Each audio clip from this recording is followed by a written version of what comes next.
Hi friends, welcome to my channel. ఇప్పుడు నేను చదివి వినిపించబోయే చందమామ కథ పేరు చందమామ కథ. ఒక ఊళ్ళో సోమశాస్త్రి అనే సకల విద్యా పారంగతుడు ఉండేవాడు.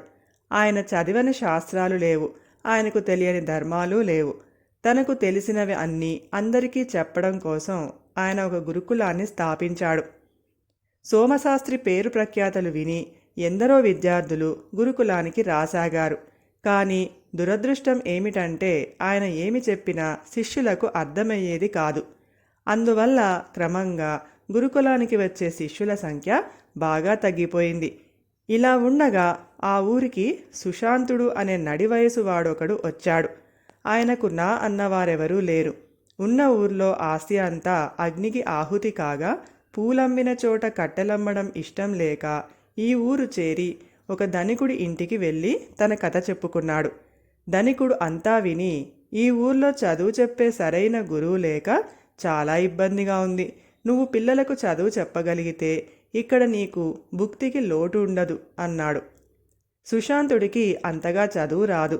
ఆ సంగతి ఆయన ధనికుడితో చెప్పకుండా 10 రోజుల్లో మంచి ముహూర్తం ఉంది. ఆ రోజున నేను గురుకులం ప్రారంభిస్తాను. అందుకు అనువైన స్థలం మాత్రం తమరు ఇప్పించండి అన్నాడు. ధనికుడు సంతోషంగా అంగీకరించాడు. ముహూర్తం దినంలోగా సుశాంతుడు సోమశాస్త్రిని కలుసుకొని, ఈ ఊరిలో తమ ఓటి పండితులు ఉండగా గురువులకు కొరత ఎలా వచ్చింది అని అడిగాడు. తల్లిదండ్రులు సంపాదించి ఇచ్చిన ఆస్తి నాకుంది. నా విద్యను 10 మందికి పంచిపెట్టాలన్న కోరిక తప్పితే నాకు ధనాశ లేదు. కానీ ఎందువల్లనో విద్యార్థులకు నేను చెప్పే పాఠాలు బోధపడకుండా ఉన్నవి అన్నాడు సోమశాస్త్రి విచారంగా. తమరు ఏమీ విచారించకండి. మీ విద్యను నేను 10 మందికి పంచిపెడతాను. మీరు నాకు చదువు చెప్పండి, అది నేను నా శిష్యులకు నేర్పుకుంటాను అన్నాడు సుశాంతుడు. నా వల్ల కాని పని నీ వల్ల అవుతుందా అన్నాడు సోమశాస్త్రి సందేహంగా చూస్తూ. అనుమానించకండి, మీరు నాకు చదువు చెప్పకపోతే నాకు భుక్తి గడవదు అన్నాడు సుశాంతుడు. సోమశాస్త్రి మారు మాట్లాడకుండా సుశాంతుడికి చదువు చెప్పడానికి ఒప్పుకున్నాడు. 10 రోజుల్లోనే సుశాంతుడు సోమశాస్త్రి వద్ద కొంత నేర్చుకొని గురుకులం ప్రారంభించాడు. సుశాంతుడి అవగాహన గొప్పది. ఆయన సోమశాస్త్రి చెప్పే ప్రతి విషయాన్ని చక్కగా ఆకలింపు చేసుకొని దాన్నే చక్కని రూపంలో పిల్లలకు అర్థం అయ్యే విధంగా చెప్పేవాడు. సుశాంతుడి బోధనా పద్ధతి పిల్లలకు చక్కగా సరిపడింది. ఎంతో క్లిష్టతరమైన శాస్త్రాలను కూడా పిల్లలు అర్థం చేసుకోసాగారు. ప్రతిరోజు సుశాంతుడు సోమశాస్త్రి వద్దకు వెళ్ళి చదువు నేర్చుకునేవాడు. తను తెలుసుకున్న విషయాలన్నీ కథలుగా మార్చి పిల్లలకు చెప్పేవాడు. క్రమంగా సుశాంతుడికి శిష్యులు పెరిగారు. అంతమందికి తానొక్కడే చెప్పలేక తన కథలన్నింటినీ పుస్తకంగా రాసి అందులోని వివరాలతో మరికొందరు కొత్త వారికి శిక్షణ ఇచ్చేవాడు.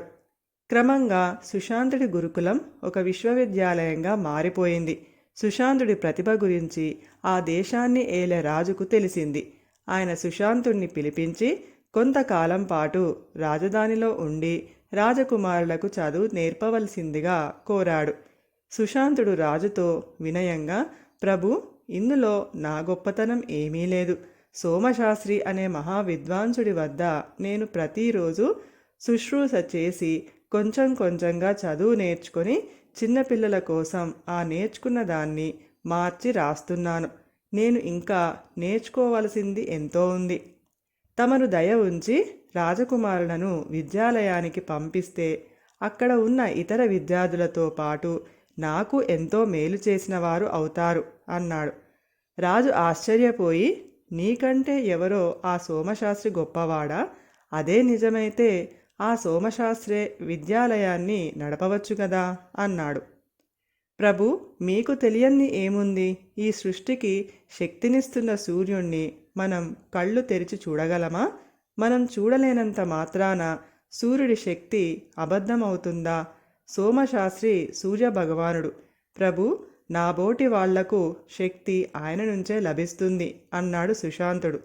రాజు వెంటనే సోమశాస్త్రి సూర్యభగవానుడైతే తేరిచూడ అశక్యమైన ఆ తేజాన్ని వెన్నెలగా మార్చి మనుషులపై కురిపించే చందమామవు నువ్వు అని అప్పటికప్పుడే తన కుమారులను సుశాంతుడి వెంట విద్యాలయానికి పంపాడు. ఆనాటి నుంచి సుశాంతుడికి చందమామ అన్న కొత్త పేరు కూడా వచ్చింది. అంతేకాక కష్టమైన విషయాన్ని పిల్లలకు సులభమైన శైలిలో చెప్పగలిగే వాళ్లను చందమామ అని పిలిచే సాంప్రదాయం కూడా అప్పుడే ఏర్పడింది. కథ సమాప్తం. ఈ కథ కనుక మీకు నచ్చినట్లయితే ప్లీజ్ లైక్ చేయండి, షేర్ చేయండి. మరిన్ని మంచి మంచి కథల కోసం మా ఛానల్ని సబ్స్క్రైబ్ చేసుకోండి. Thank you.